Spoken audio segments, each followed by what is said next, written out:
Tonight will be on the law.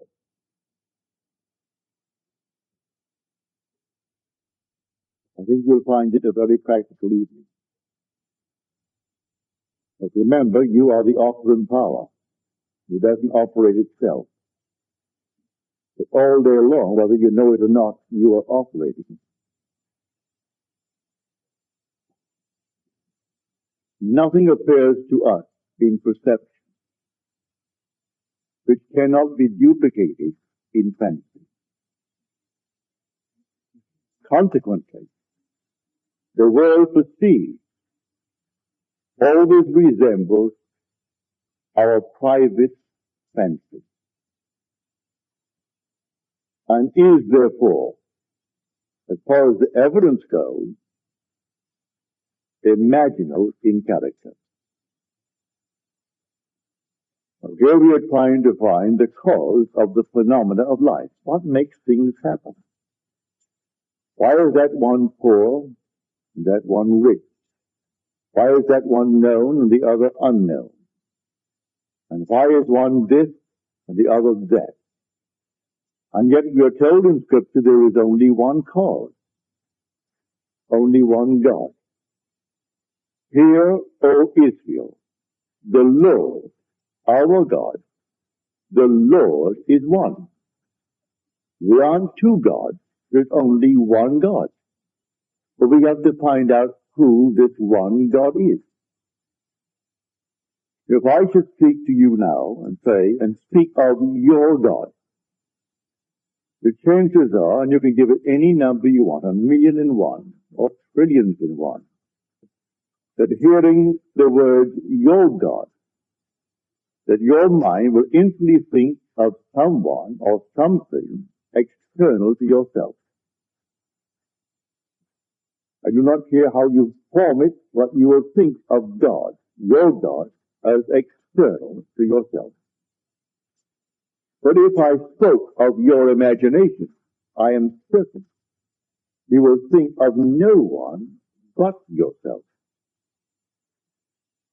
Could it be that your imagination is the God of Scripture? If you read Scripture carefully, you will find that it is. There's only one creative power. We are told in the 32nd chapter of the book of Deuteronomy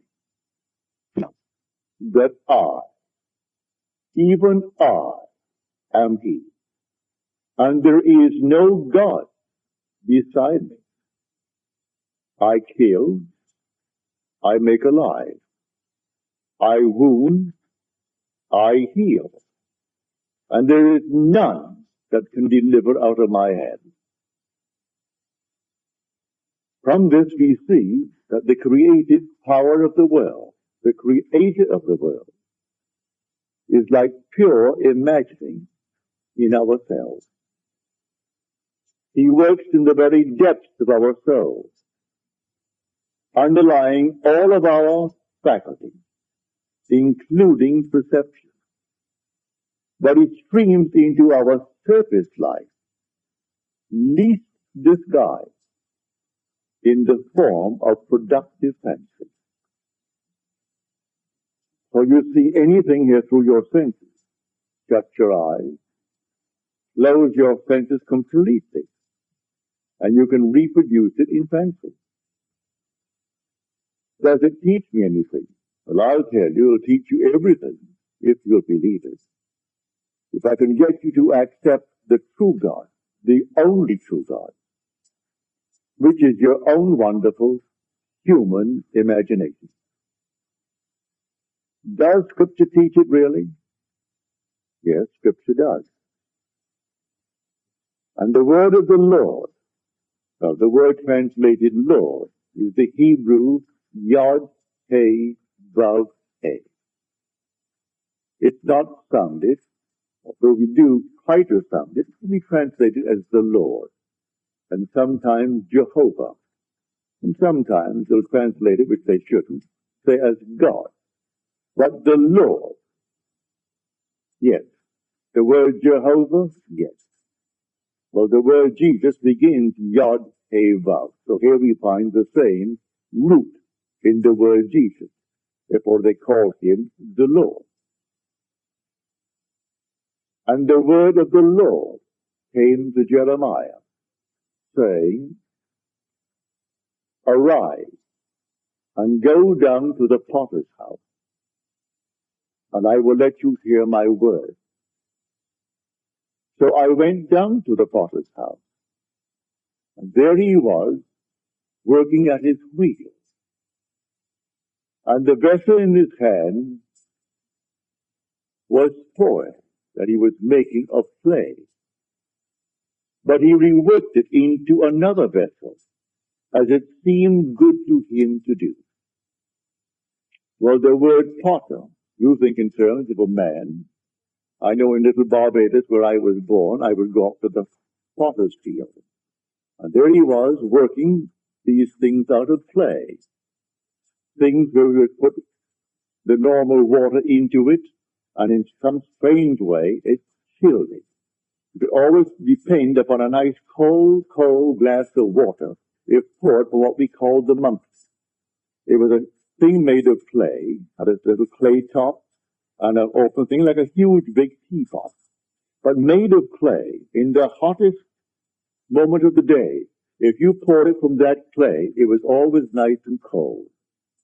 And so I could see him now form the entire thing with his hand. But in Scripture, the word potter means imagination. You'll find what I've just quoted in the 18th chapter of the book of Jeremiah. You'll also find it in the 64th chapter of the book of Isaiah.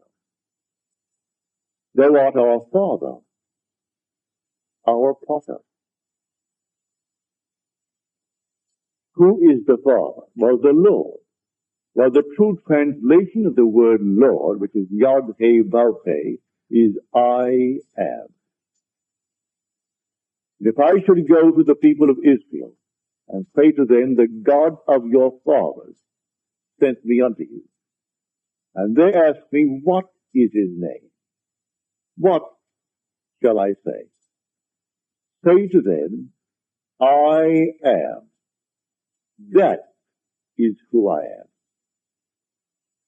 Say to them, I am has sent me unto you. Not the Lord has sent me unto you, or Jehovah has sent me unto you, or Jesus has sent me unto you. For these always takes the mind outside of self. But say to them, I am has sent me unto you. They want to know his name? Just say, I am. That is who I am. That is my name forever. And by this name I shall be known throughout all generations. But man will not bring himself to believe that that is God. He will not bring himself to believe that his own wonderful human imagination is God. And that is God. That forms everything in this world. There is no thing that you now see in the world but what it was once only imagined. The image preceded the objective fact. So objective reality is purely produced through imagining. The suits you wear, the dresses you wear, the chairs on which you are seated, the building that now houses you, everything was only imagined. And then it became an objective reality. And we think the objective state is its reality. And it's not so at all. That which is the imaginative image is its reality. Destroy the objective fact, I can reproduce it from the imaginative image. It is all within us. Our own wonderful human imagination is the God of Scripture. Now we are told, all things were made through him, and without him was not anything made that was made. He was in the world, and the world was made through him. Yet the world knew him not. So you walk the earth as the cause of the phenomena of your life. You could be, if you are vivid in your imagination, be influencing the imaginations of unnumbered people, and you, unseen by them, are the cause of the phenomena of life. If they are passive, they fall under your influence. If you are powerful in your imagination, you are creating the phenomena of life. And those who are not in control of their imagination, who are moved by the wind of every little rumor, every opinion, they simply sway from side to side as you, in control, move them. You are the one treading in the winepress, and no one knows it. You could be in a dungeon, serving a long, long span of time, and while there, eaten up with a desire. And then in your silent moment, you are completely in control of that vivid, creative power of the universe, your imagination. And you influence all the people of the world.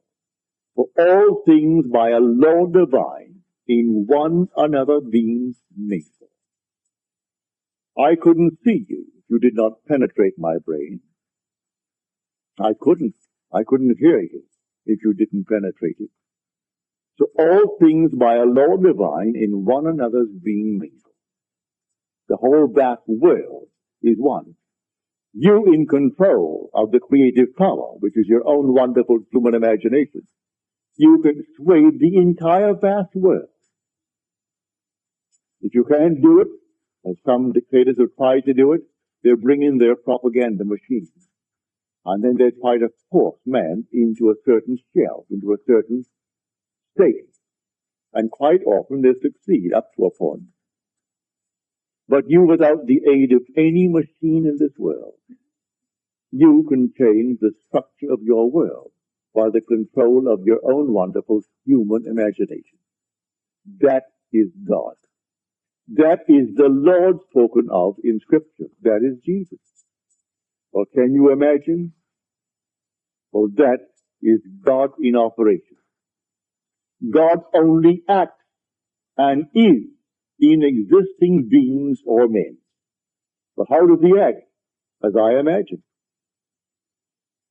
I imagine anything. See now that I, even I, am he. I kill and I make alive. I wound and I heal. And none can deliver out of my hand. I raise my hand to heaven and cry, I live forever.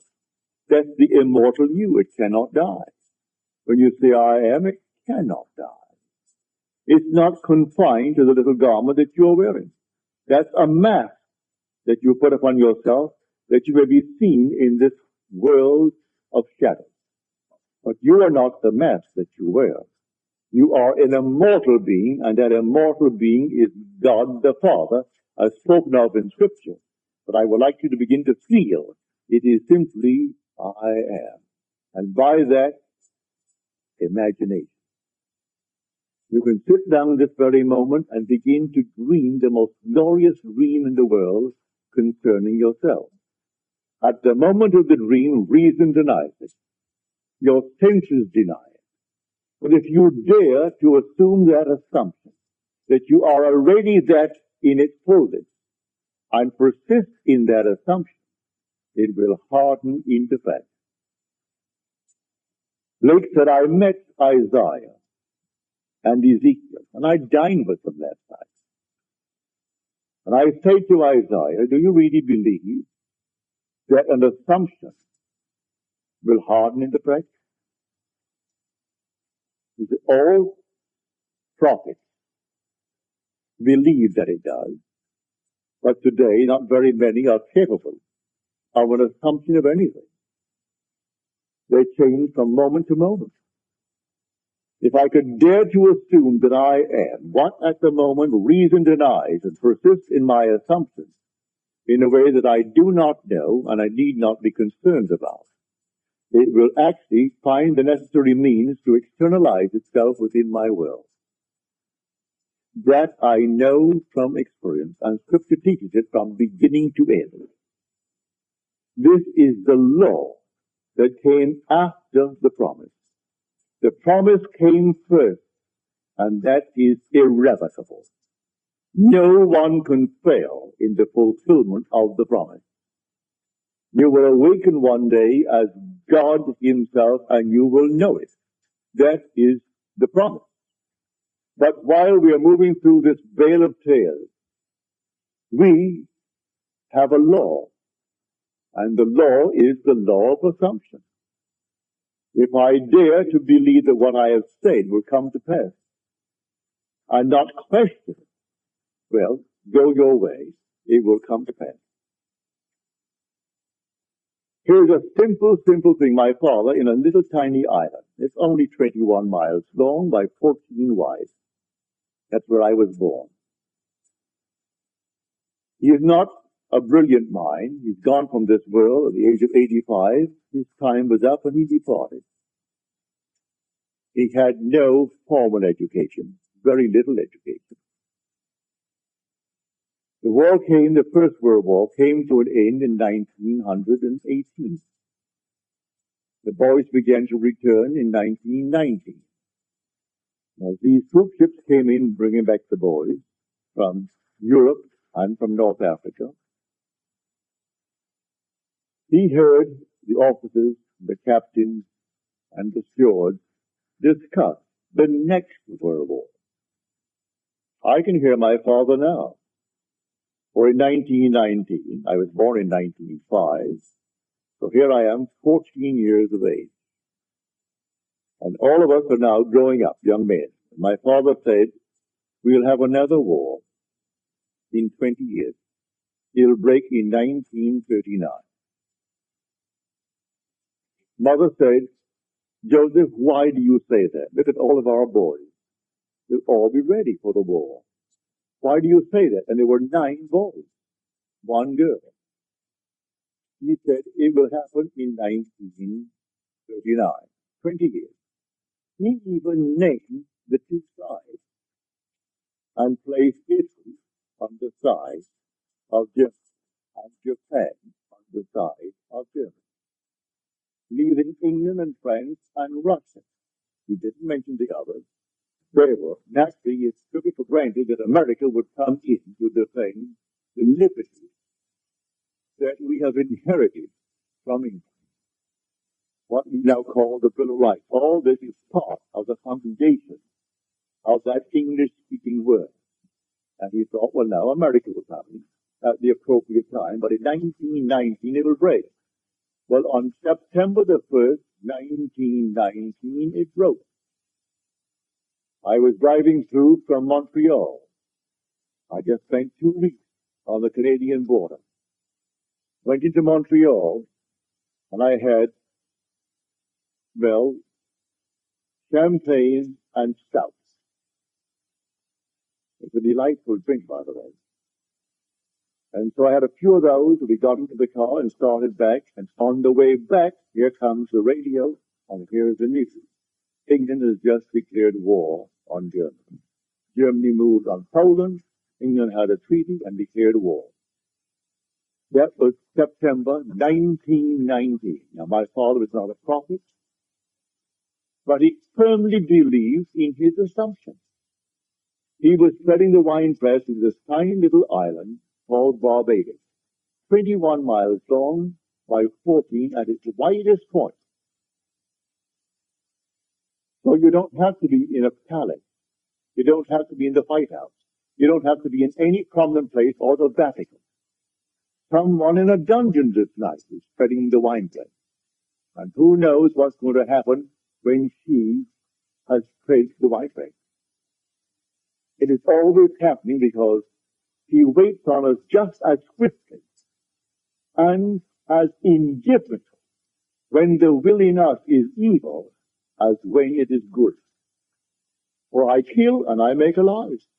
I wound and I heal. I do all these things. I make the wheel and I create the world. I form the light. I create the darkness. It's told in Isaiah. There's only one creative power. Don't think for one moment there are two gods, like a god and a devil. The devil is only the negation, the doubter in this world. But the positive creative power of the world is your own wonderful human imagination. That is God. So as you're seated here, God is seated here. And where are you going to go to find him? You find him no place other than where you are. You'll never find him outside of yourself. Approaching you, as some people are talking about it today. I turned on the radio thinking I'm going to see the blast off to the moon. I thought I had channel 4. So I sat back in my easy chair.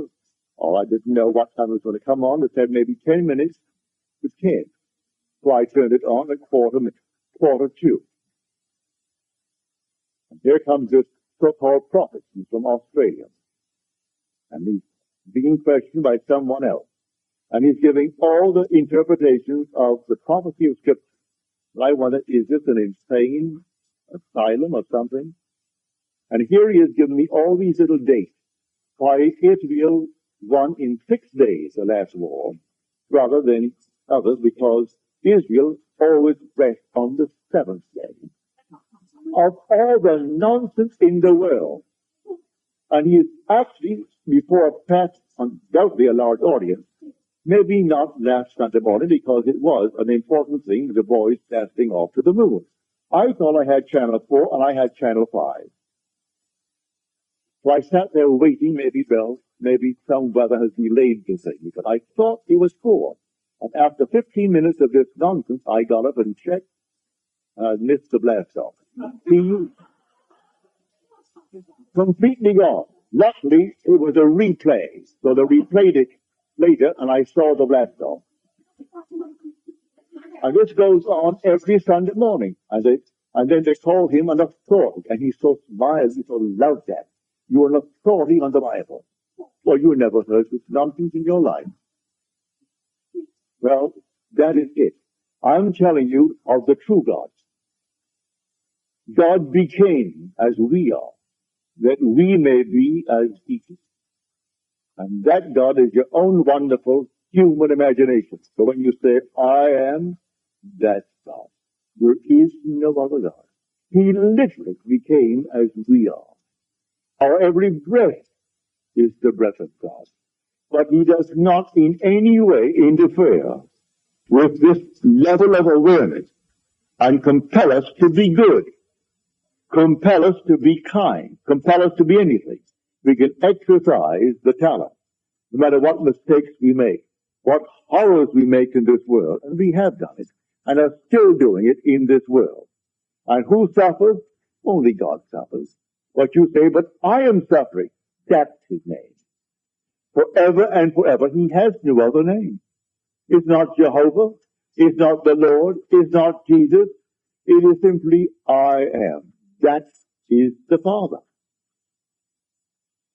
And so I'm telling you tonight, if you really believe it, you can start now, this night, and change the world in which you live.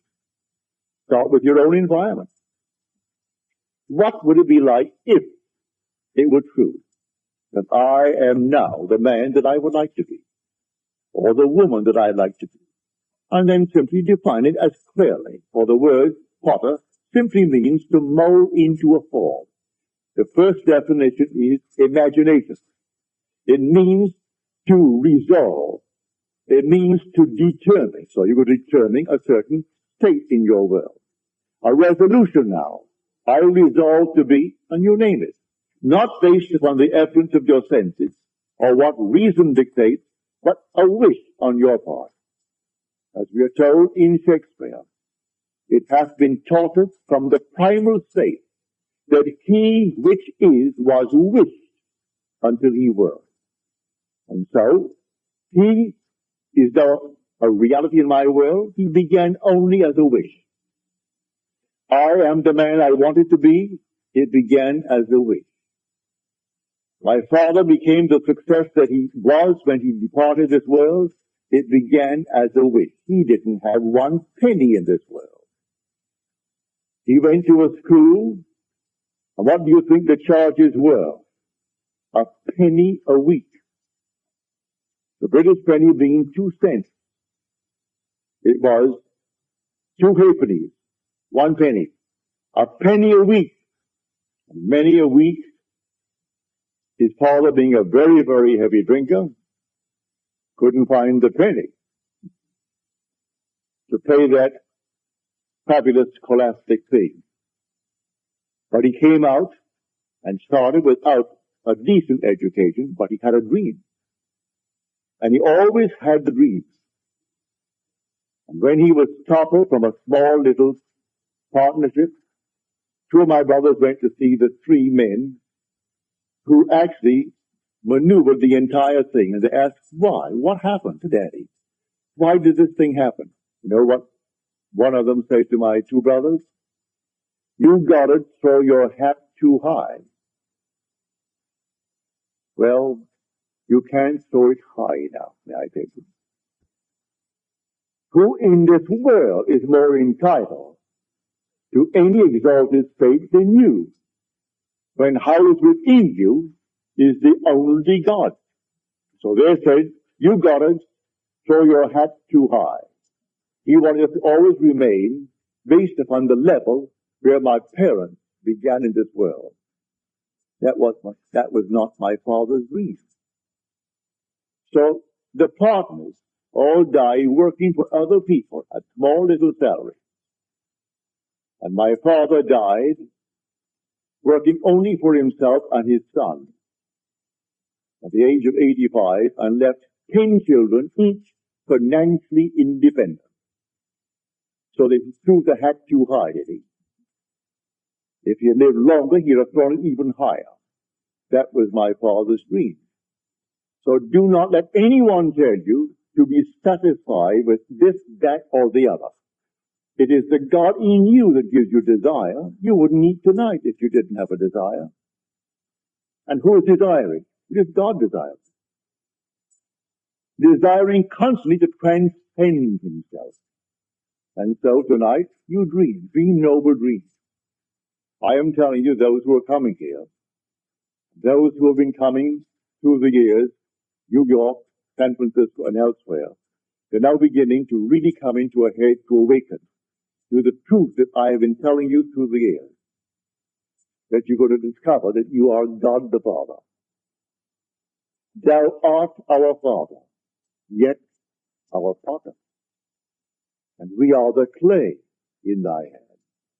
The day will come, you'll discover why he calls us the clay. We are emotional filters, and we bear the mark of our prevalent emotions. And he allows these marks, good, bad, or indifferent.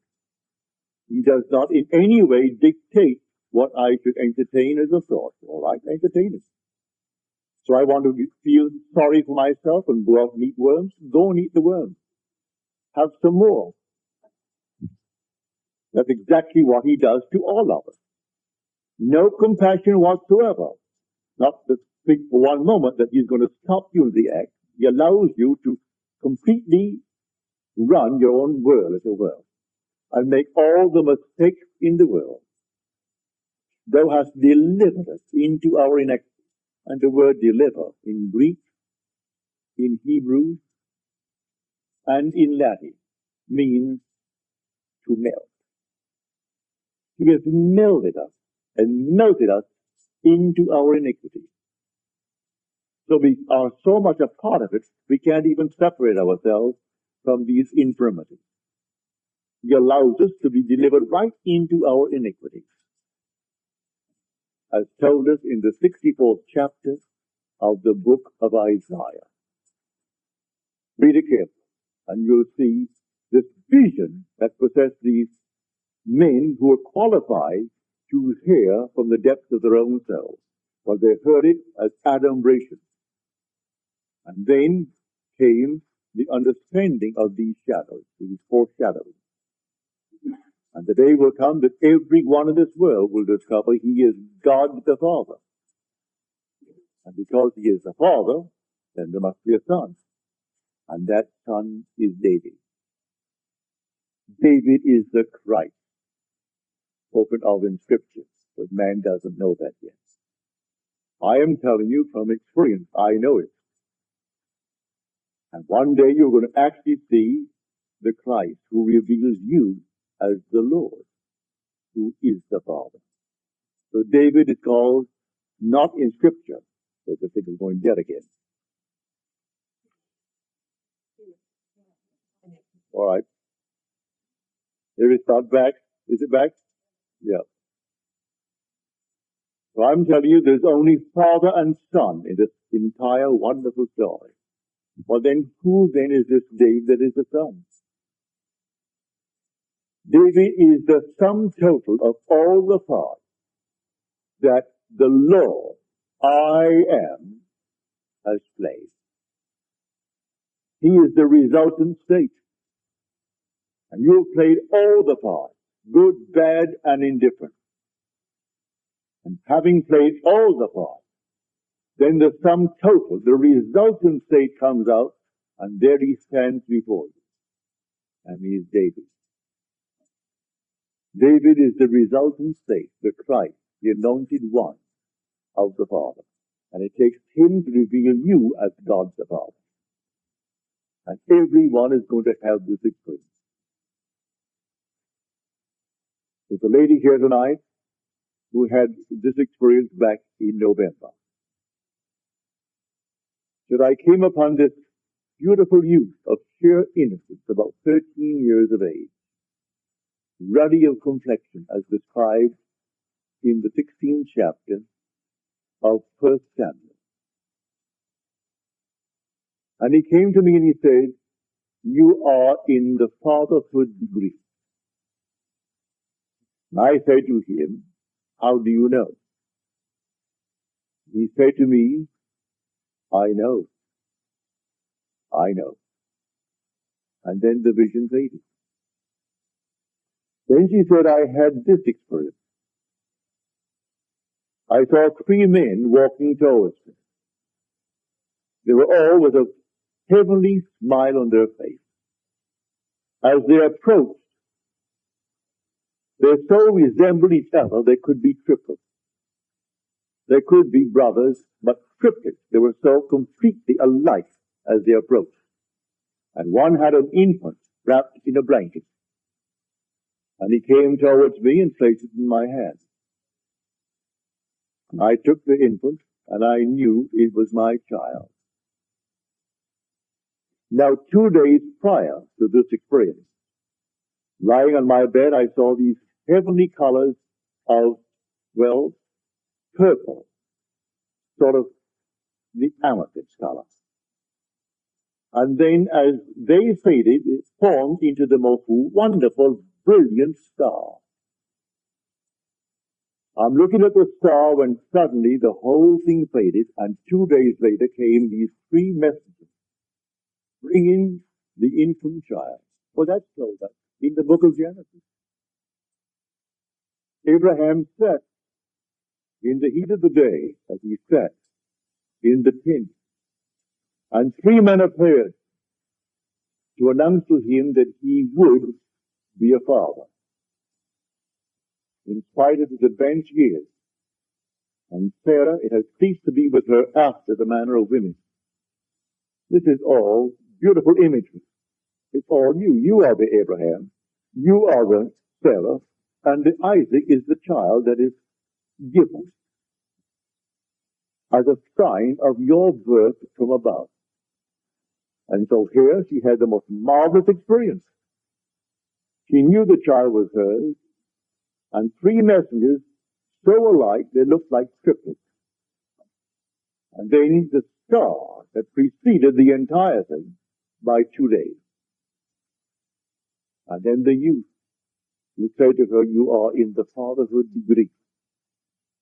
And when she asked, "How do you know?" he replied, "I know."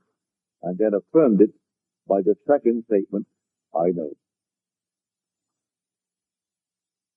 So I tell you, the law came after the promise. The promise is something that you cannot It's loose. No one can lose. You could be the most horrible dreamer in the world, and that's all we are anyway, dreaming these fantastic dreams, and some are horrible. But you cannot lose the promise. You can work the law beautifully up to the extreme. Does not mean in any way you're going to earn the promise. The promise comes in spite of the use of law. But while we're in the world of Jesus, why not understand the law and use it wisely? Every moment of time you must be watchful, aware of what you're imagining. To try to change circumstances before you change your imaginal activity is to struggle against the very nature of things. Because your imaginal activity is actually producing objective reality. And so until I change that which is the cause of the phenomena of life, I'm going to reproduce the same thing in my world.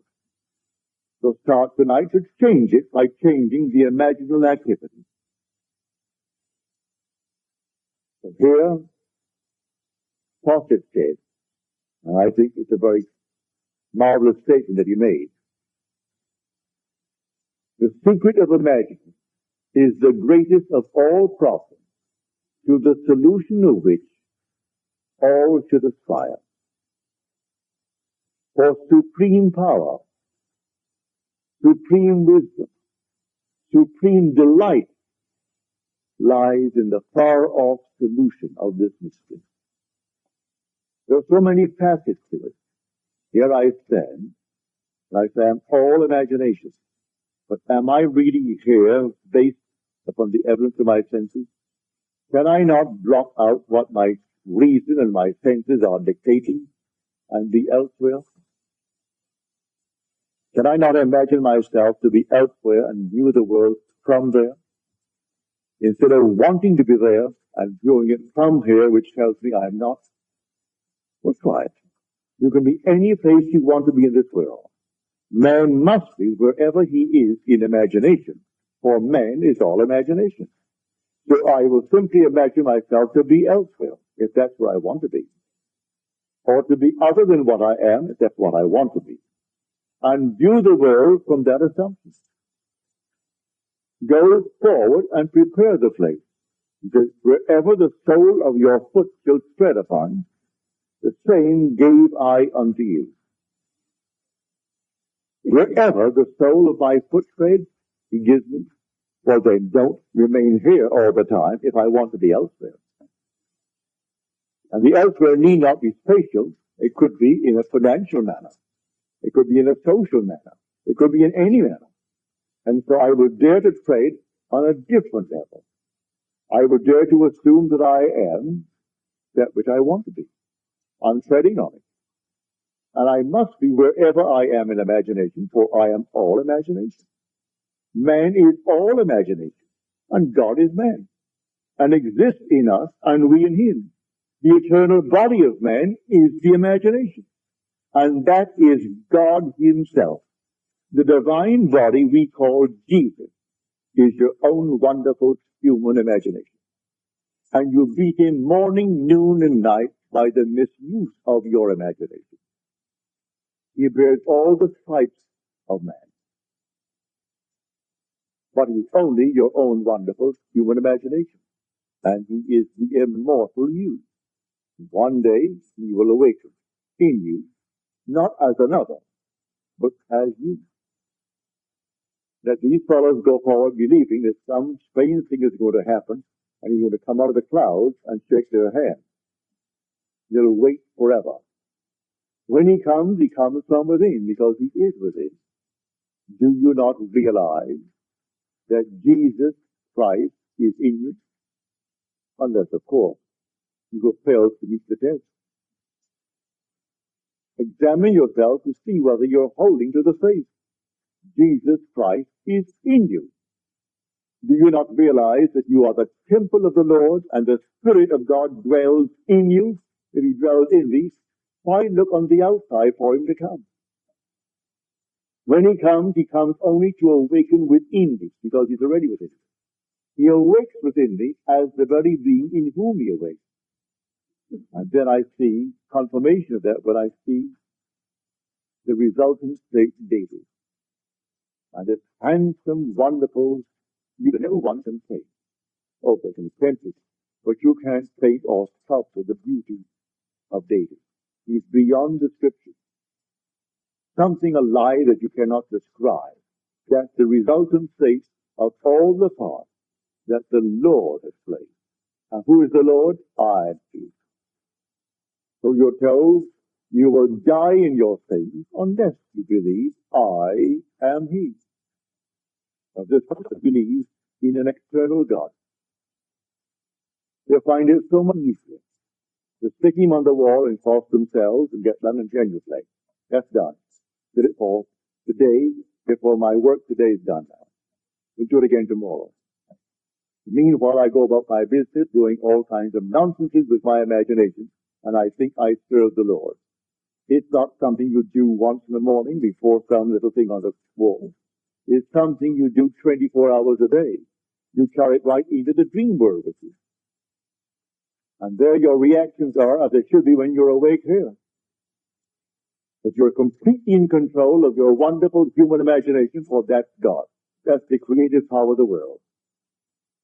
So take anyone, wherever he is, and just try to lift him up to something other than what he seems to be, if he wants to be other than what he is. And they ask him to persist to the best of his ability in that new assumption, and to feel it as you would a suit of clothes. It's new when you first buy it, wear it for a week, it's old stuff. The first day you put it on, you think everyone knows you're wearing a new suit. And really no one does. What you do, and so it's what you do. And so after a little while, it's an old suit. So put on the feeling. It's like something new when you first put it on. Then wear it. And then after a while, it becomes so natural. And then it objectifies itself in your world, and you become exactly what you've assumed that you are.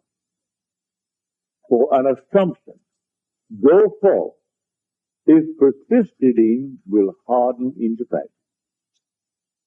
You try it. Who would have thought an insane person like a Hitler or a Stalin could, by a mere assumption, rise to the height that they did and actually control intelligent men and women, 100 million Germans, the other 200-odd million Russians. And they could destroy them with impunity. Kill millions with impunity. They weren't put on trial. Yet both were thieves and robbers before they actually moved to that position. Stalin was a bank robber and served time for it. And yet they honored him over the years he was there, knowing all along he was insane. Well, you can't conceive of a man called Hitler sane. He was just as insane as anyone could be. But he did assume, and boldly assume, and he lived in it. That's what I mean by this strange, peculiar law that kills and makes alive. And it wounds and it heals. It makes the dark and creates the light. It forms the wheel and still creates the road. It does all things, and no one can deliver out of its hand. So it's entirely up to us. What are we going to do with this creative power in the world when we ourselves are that power? You don't say I'm going to take it from outside and use it. We are the power. We are the creative power of the universe. And that power, the world calls God. But in calling it God, in calling it Jehovah, in calling it Lord, they are missing the point. Because they put it on the outside. If you really know, read the 3rd chapter, the 14th verse of Exodus. That's where the name is beautifully described for it. And when I come to the people of Israel, and I tell them, the God of your father sent me to you, and they say, what is his name? What shall I say? Say unto them, I am. That is who I am. And when you go to them, you just say, I am. has sent me to you. And that is my name forever. And by that name I shall be known throughout all generations. But Israel finds it difficult to keep the 10th. And so it's always something other than I am. It's so much easier to blame someone other than self for the things that are happening to us. And I point here, there, and elsewhere. I forget what I did in my idle moments. And when the harvest comes up for me to reap it, I deny that I planted these seeds. When on earth did I plant them? Well, if I was honest with myself, I would know. You plant them morning, noon, and night. In the course of a day, unnumbered idle moments catch you thinking all kinds of things. You don't know the people, and yet you're reacting and doing all kinds of things.